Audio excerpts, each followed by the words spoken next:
in kindergarten and we progress along a straight line of thought, all carefully worked out many years ago, changes very, very slowly, until finally we graduate from the secondary school, and perhaps the keystone up there, the capstone rather, might be a study of analytic geometry or possibly an introduction to the calculus. Some of our larger high schools in the state, perhaps actually a study of the calculus, giving us a capstone at the top of all of this work. But this is a straight line development. Now, at any particular point along this line, whatever we happen to be studying at that moment in the area of mathematics, there are what we might call very interesting sidelights. Side theorems, if you'd like to call them those. Oh, let me take one example from the area of geometry. We have the usual work that we would do in Euclidean geometry, but we also have originals, whatever they are. Something different from the usual work that we are taking as we go along.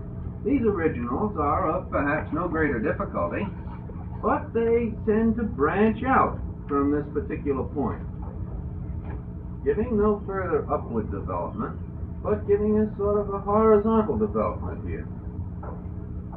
Or, take a case in the teaching of arithmetic, where we're attempting to teach the multiplication tables, or something about multiplication, and we run into all of the interesting sidelights regarding the patterns that exist in the multiplication table. The various relationships that we can discover among these particular answers, the relationships that exist between addition and multiplication, the relationships between multiplication and division. Not particularly necessary in this very narrow sense to a further development of this subject, but some very, very fascinating sidelights. Fascinating to me, perhaps to you. Let's take a few other ideas here. Perhaps we're studying percentage. Percentage as such, as a topic, may be considered from a strict mathematical point of view, and only from that point of view. However, it would be possible for us, in considering percentage, to also consider such things as uses of percentage. Where do we use this? And we get into some very interesting sidelights. We get into some interesting discussions regarding banking procedure. Possibly we'll even get into such notions as stocks and bonds, the return that we'll get on our money in various types of investments. All of this out of a study of percentage. Interesting sidelights. Now, many people consider these materials just that, interesting sidelights. And they say, if we have time, we're going to use this. If we don't have time, we won't. And so, unfortunately, over the years, enrichment materials have, for the most part, been given to those students who have the time. That is, our brighter students. Or, as an example, if we consider a high school algebra or geometry book, we'll find that certain exercises are starred. And there'll be a little note that says, these exercises are not necessary to the development of this particular subject. However, for your better students, we have these starred exercises. Or, even in college books, we find that there are some other marks used, not only asterisks, but some of these little daggers that might be used to show that certain material must be taught as a bare minimum if we have a short course offered. As we have more time, then it might be desirable to include certain other aspects of this subject, and they are indicated. These are the next things to be added as enrichment. And if we have time, if we can afford a full year's work to this particular subject, then we might take up everything that's in the book. We have plenty of time for it. But we do have our bare minimum essentials, and those minimum essentials, I submit, lie somewhere along this line.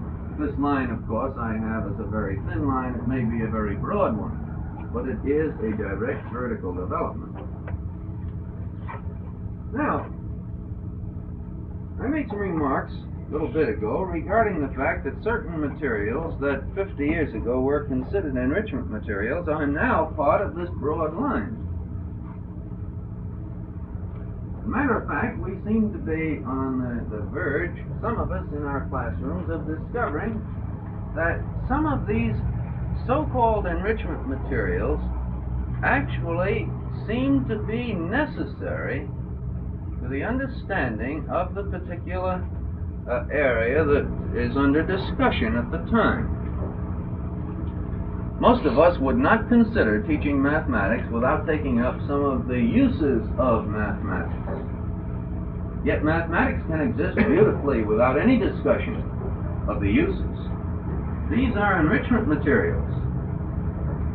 Now, yes, from a mathematician's point of view, that's perfectly true. From the student's point of view, that may not be true.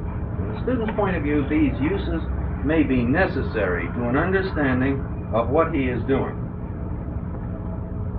Some of these sidelights that I've mentioned may be necessary to the student. Now, how can we tell that the material that we're using is of this enrichment variety? Well, I think most of us have had the experience at one time or another of considering some material to be used in our classroom from the point of view of enrichment. And we've decided that we will present this material to some group of youngsters because it will do them a tremendous amount of good. We've presented this material to the youngsters. One of them has accepted that material. The other three have rejected it. Now, this was enrichment material then, not for those three who rejected it, because you see, it did not do anything for them. It did not enrich. It did not fertilize, and they would not even wear this as an adornment.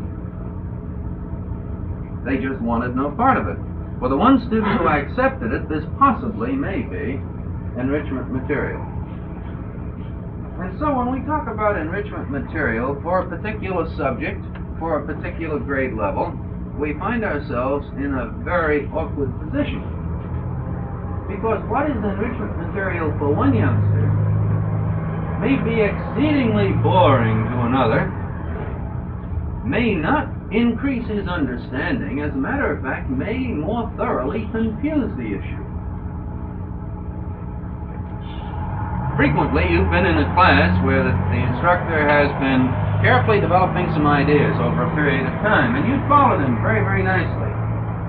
And then one day he says, and of course, this is also true in this particular situation, and goes on for a long discourse of this particular situation. And you have said to a classmate as you left that particular hour, you said, you know, up until today I knew what he was talking about. Now I don't. Now I'm confused. This material that he thought would just do the trick, that would crystallize all of your ideas, just confused the issue. And you did not accept that as enrichment material.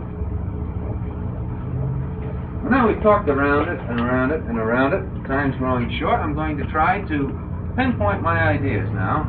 These are only mine. This is to be a discussion. You are to continue this discussion in various groups according to the program. And your ideas will naturally work with and against other ideas in that group, and perhaps you'll all leave with some new ideas, we hope. This is to be an exchange of ideas. So the last point that I'd like to make here is this, that for the most part, enrichment materials in the teaching of mathematics, certainly, and I'm confining myself to that, would be any material that would deepen or extend understanding of a particular topic. It would deepen or extend that understanding. You've been attempting to teach your youngsters something about addition. And you've been attempting to teach them something about subtraction. They've learned something about each. They have an understanding of each. Then we begin to discuss, as enrichment, the relationship between addition and subtraction. Perhaps, as is shown in making change, where we pretend to subtract and actually add. Now, this is enrichment material. It's not necessary to a study of addition or of subtraction. We could get along without it. It would give us this bare skeleton.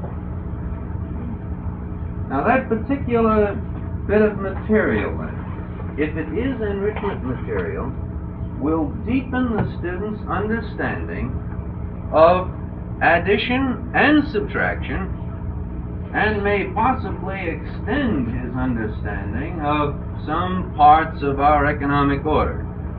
The notion of actually buying and selling, and the notion of making change as a part of these operations. Now perhaps, and I submit these ideas for your consideration and for your discussion, perhaps we could use these as criteria.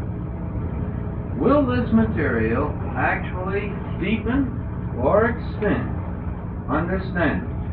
Now, it may do that in a sort of a backward way. That is, frequently we have a youngster in class who just isn't interested. He sits in the back of the room and sits.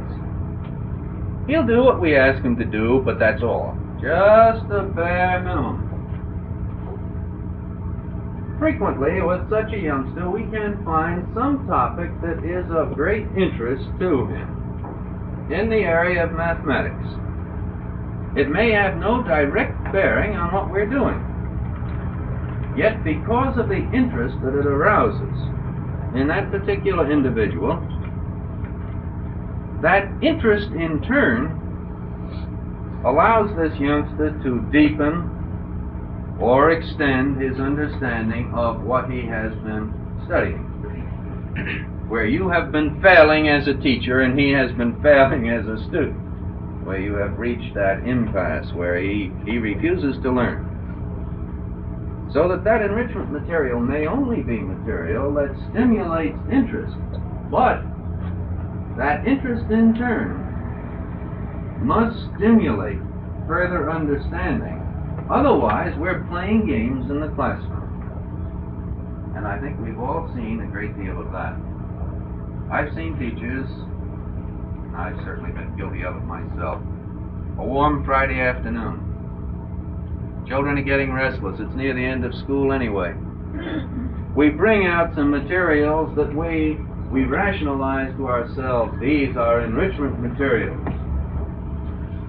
Whereas, in fact, they are not enrichment materials. They're little games that the youngsters will enjoy as games. The interest that they stimulate is not the kind of interest that will allow them to deepen their understandings, but rather the kind of interest in games. And aren't games fun? And let's play some more of these games. And they find no association between the game and the material that they have been studying. Therefore, no greater understanding exists at the end of this than existed at the beginning. And we would have to then say, under this definition of enrichment material, that this material that we've presented is not enrichment at all. It's just plain fun and has nothing whatsoever to do with mathematics. I've seen this happen in the lower grades when the children have played shuffleboard or tossed the rings or whatever. And the assumption was that this was to be used to stimulate interest in addition. That was the assumption. That's what the teacher had in mind. But the youngsters didn't accept it as that at all. Matter of fact, they became much more interested in tossing the rings than they did in adding their scores.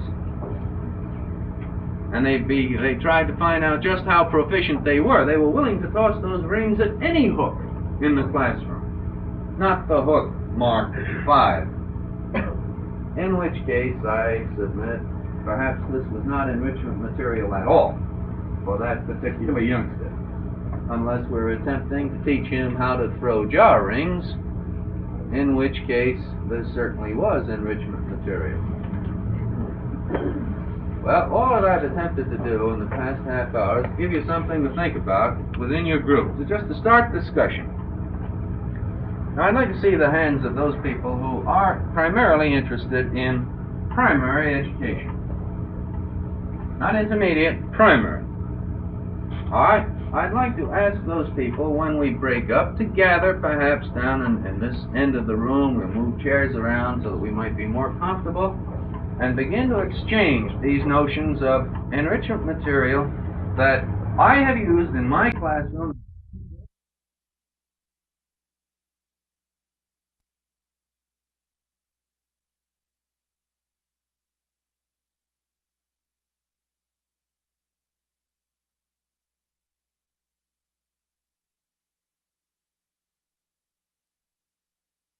Material that I have used in my classroom successfully.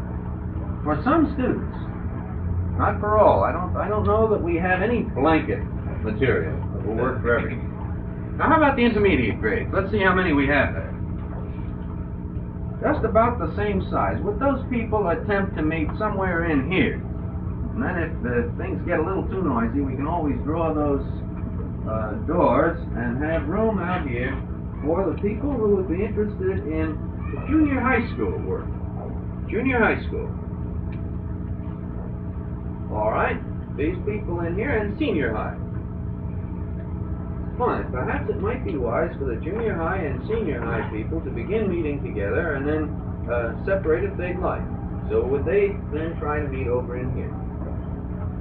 All right, the formal meeting then is adjourned, and let's move into our own groups.